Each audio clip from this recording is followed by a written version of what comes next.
भाई मेरे मन में एक सवाल बार बार घूम रहा है कि आखिर आशीष नेहरा ने गुरनूर बराड़ को इतना संभाल कर क्यों रखा। मतलब आईपीएल 2026 में गुजरात जायंट्स के पास तेज गेंदबाजों की कोई कमी नहीं थी, फिर भी टीम इंडिया में इतने बॉलर थे कि कई खिलाड़ियों को मौका देकर भी भारतीय टीम के दरवाजे तक पहुंचा दिया गया। मतलब साफ है। लेकिन फिर भी एक बात ये भी है कि गुरनूर बराड़ को पूरे सीजन में एक भी मैच खेलने का मौका नहीं मिला। शायद यही वजह रही होगी कि जब उनका चयन भारतीय टीम में हुआ तो काफ़ी लोगों ने सवाल उठाए, आखिर गुरनूर बराड़ अचानक टीम इंडिया तक कैसे पहुंच गए। मतलब ये था, उसके बावजूद भी जैसे ही उन्होंने अंतर्राष्ट्रीय क्रिकेट में कदम रखा, उन्होंने अपने प्रदर्शन से सबको जवाब दे दिया।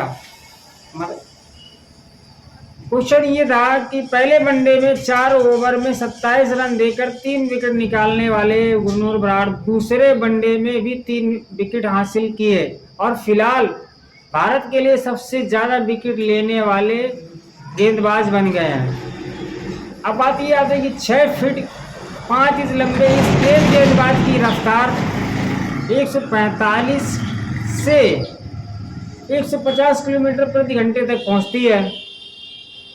तो कई क्रिकेटर एक्सपर्ट का मानना है कि अगर ये अपने एक्शन में थोड़ा और सुधार ले आए या सुधार और थोड़ा करें तो लगातार 150 प्लस की स्पीड से गेंदबाजी भी कर सकते हैं।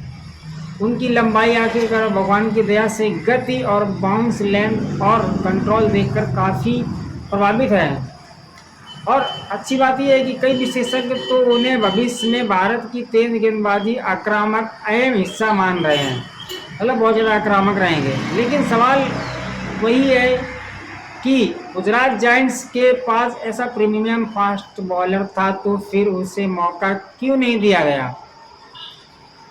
मैं आशीष नेहरा जी ने उनका खिलाड़ियों को भी सिखाया जो आईपीएल में नए थे और जिनका टीम से दूर दूर तक कोई संबंध नहीं दिख रहा था। सेमीफाइनल जैसे बड़े मुकाबले में एक्सपेरिमेंट हुए, लेकिन गुरनूर बराड़ को एक भी अवसर नहीं मिला।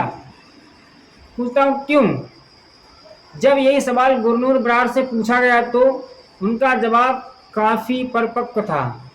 मतलब ये था कि उन्होंने कहा कि उन्होंने आईपीएल में खेलने का मौका नहीं मिला, इससे आपका क्या उद्देश्य है। तो उन्होंने कहा वह बहुत कुछ सीखा वहाँ से आईपीएल से, और आशीष नेहरा, काशिगो रबाडा, मोहम्मद सिराज, ईशांत शर्मा और प्रसिद्ध कृष्णा जैसे गेंदबाजों को करीब से देखने और समझने का उन्हें मौका मिला।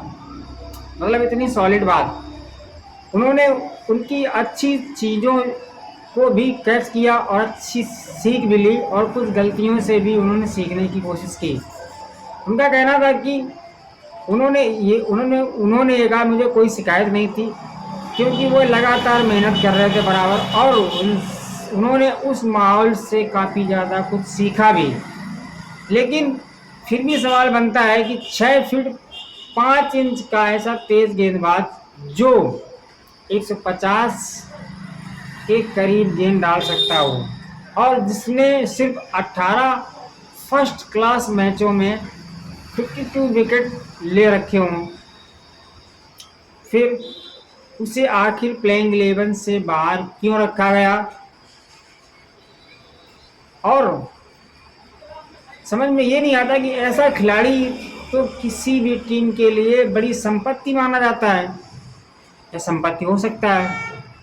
फिर भी नेहरा जी के पास विकल्प बहुत ज़्यादा रहे और रहे होंगे और रहे हों। इसके बावजूद भी प्रसिद्ध कृष्णा थे, मोहम्मद सिराज थे, ईशांत शर्मा थे, अशोक शर्मा जैसे युवा गेंदबाज भी प्रभावित कर रहे थे आईपीएल में, जिनका अब इंडिया ए में चयन हो चुका है। मतलब अरशद खान को भी मौके मिले। लेकिन फिर भी सवाल यही अभी भी है कि जब सेलेक्टर्स किसी टीम को या किसी खिलाड़ी को या टीम इंडिया के भविष्य के रूप में देखे जाते हो या देख रहे हों, तो उसे आईपीएल में मौका क्यों नहीं दिया जाएगा या दिया गया? सिंपल सी बात है, जो गुरनूर बरार को नहीं जानते उन्हें बता दें कि वह बचपन में फुटबॉल और टेनिस के बड़े शौकीन थे। टेनिस बॉल क्रिकेट से उन्होंने शुरुआत की थी। जब उनकी लंबाई तेजी से बढ़ती तो उन्हें तेज गेंदबाज बनने की सलाह दी गई। इसके बाद उन्होंने मोहाली के चैंपियंस क्रिकेट एकेडमी में ट्रेनिंग शुरू की। कहा जाता है कि शुभमन गिल भी उनकी प्रतिभा को काफी पहले पहचान लिया था। गुरनूर बरार अब उस चुनिंदा गेंदबाजों में शामिल हो गए हैं जिन्होंने अपनी शुरुआती दोनों वनडे मुकाबले में 3 या उससे ज़्यादा विकेट लिए हैं। अब तक वह 2 मैचों में 6 विकेट लेने वाले खिलाड़ी बन चुके हैं। सिर्फ गेंदबाजी ही नहीं, बल्लेबाजी में भी उनका रिकॉर्ड अच्छा है। मतलब 18 फर्स्ट क्लास मैचों में 52 विकेट लेने के साथ साथ उन्होंने उपयोगी रन भी बनाए हैं।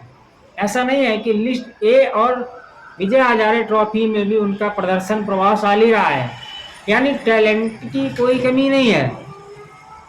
फिर भी गुजरात जायंट्स ने उन पर 1.30 करोड़ रुपए खर्च किए थे, लेकिन उन्हें प्लेइंग 11 में मौका नहीं मिला।